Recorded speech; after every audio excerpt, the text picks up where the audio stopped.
आज मी पुन्हा घेऊन आले खिचडीचा प्रकार दुसरा।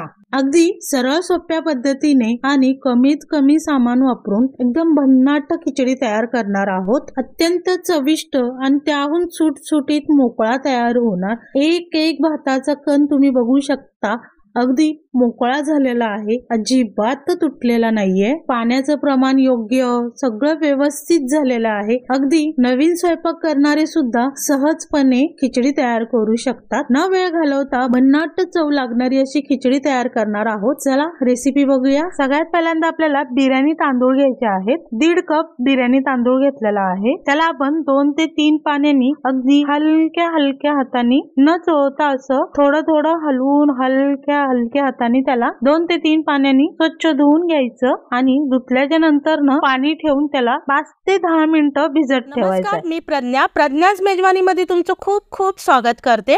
अशाच छान छान रेसिपीसाठी प्रज्ञाच मेजवानीला जाऊन लाईक करा, सबस्क्राइब करा आणि हो बाजूची बेल आयकॉन दाबायला विसरू नका। त्याच्यानंतर कुकर ठेवायचं आणि 1 कप तेल टाकायचं। तेल चांगलं कडाक्याने तापल्याच्या नंतर त्याच्यामध्ये 2 ते 3 मी तेजपत्ता टाकणार आहे। तेजपत्ता थोडस फ्राय झाल्याच्या नंतर थोडेसे खडा मसाला टाकायचा आहे। 2 ते 3 लवंग, 2 ते 3 काळी मिरी, 2 वेलची घेतलेली आहे, मोठी काली वेलची, 2 चक्री फूल घेतलेला आहे, 4 हिरवी वेलची घेतलेली आहे आणि 2 ते 3 काड्या दालचिनीचे घेतलेले आहे। आता हे सर्व आपल्याला गरम तेलामध्ये चांगलं आपल्याला फ्राय करून घ्यायचं आहे। त्याला जोपर्यंत लाल कलर येत नाही तोपर्यंत मसाला आपला चांगला फ्राय करून झालेला आहे। आता ह्याच्यामध्ये मी 2 मीडियम आकाराचे कांदे घेतलेले होते। कांदे आपण टाकून घेतलेला आहे। कांदा चांगला आपल्याला लालसर भाजून घ्यायचा आहे। जसं आपण बरिस्ताला करतो ना त्याच प्रकारे कांदा आपल्याला फ्राय करून घ्यायचा आहे। तर ह्याच्यामध्ये 2 हिरव्या मिरच्या टाकलेल्या आहेत। हिरव्या मिरच्या चांगल्या भाजल्याच्या नंतर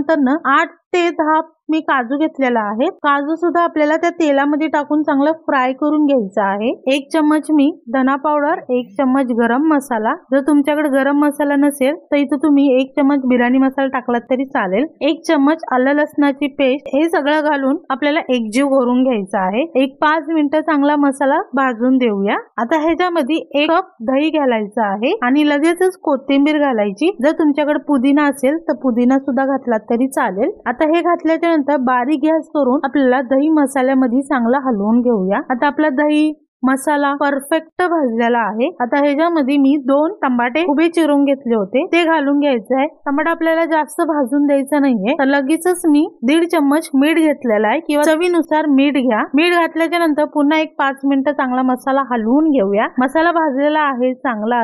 आता ह्याच्यामध्ये जे आपण तांदूळ भिजत घातलेलं होतं त्याचं पाणी काढून तांदूळ आपण मसाल्यामध्ये टाकून घेऊया आणि तांदूळ हलक्या हलक्या हाताने परतून घेऊया। आता आपल्याला पाण्याचा प्रकार बघायचा आहे। मोकळा खडखडीत भात शिजवायचा आहे ना, आपण आता 1.5 कप तांदूळ घेतलेला, तर 1.5 कपाला मी इथं 2.5 कप पाणी घेतलेलं आहे। 2.5 कप पाणी टाकून थोडं हलक्या हलक्याने हाताने हलवून घेऊन कुकरचं झाकण लावून घेऊया आणि टोटल आपल्याला फक्त 3 शिट्ट्या घ्यायच्या आहेत। 3 शिट्ट्या झाल्याच्या नंतर कुकर चांगला थंड करून घेऊया आणि कुकर आता आपण उघडून बघूया आपल्याला भात कसा झालेला आहे। हा बघा, दिसायला किती भन्नाट दिसत आहे, है की नाही? एकदम एक एक दाना आपला मोकळा झालेला आहे। बघा, पाणी पण नाही, चिकचिक नाही, बरोबर सुटसुटीत असा भात तयार झालेला आहे। एक एक भाताचा कण कसा मोठा मोकळा दिसत आहे, एकदम सुटसुटीत भात झालेला आहे। कुठंही गिचूकपणा नाही किंवा पाणी त्याच्यामध्ये अडलेलं आहे असं काहीच झालेलं नाही, मोकळा खडखडीत भात तयार झालेला आहे। चला तर मग पुन्हा भेटूया अशा छान छान आणि नवीन रेसिपी सोबत प्रज्ञाच मेजवानी चॅनल वरती।